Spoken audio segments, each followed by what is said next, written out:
তো আমি এখন স্নান করে চলে এসেছি, এখন হব রেডি। তো মা যে শাড়িটা দিয়েছে আমাকে, শাড়ি আর ওকে পাঞ্জাবি দিয়েছে, সেই শাড়িটাই এখন পরবো।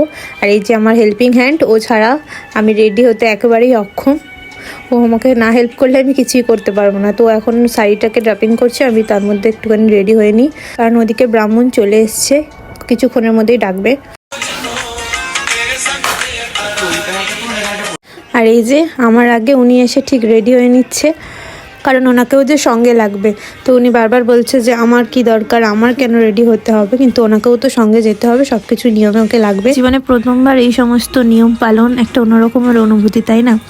আর এই যে শাড়িটা দেখছো আমার ভীষণ পছন্দ করে কেনা, এই শাড়ি আর ব্লাউজটা আমি নিজে গিয়ে পছন্দ করে নিয়ে এসেছি। তো রেডি হয়ে যাওয়ার পর আমাকে কেমন লাগছে অবশ্যই জানিও। যদিও কোনো মেকআপ আর্টিস্ট বা সাজিয়ে দেওয়ার জন্য কাউকে কিন্তু আনিনি, আমি নিজেই সাজবো। আর যেহেতু ওদিকে দেখো ডাক পড়ে গেছে, তাড়াতাড়ি এখন ডাকছে, ওই জন্য ইনি আমাকে হেল্প করতে লেগে গেছে।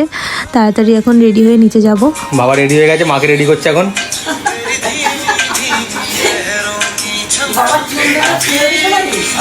আর মাসি শাড়ি পরাচ্ছে, আর এক মাসি ভিডিও করছে।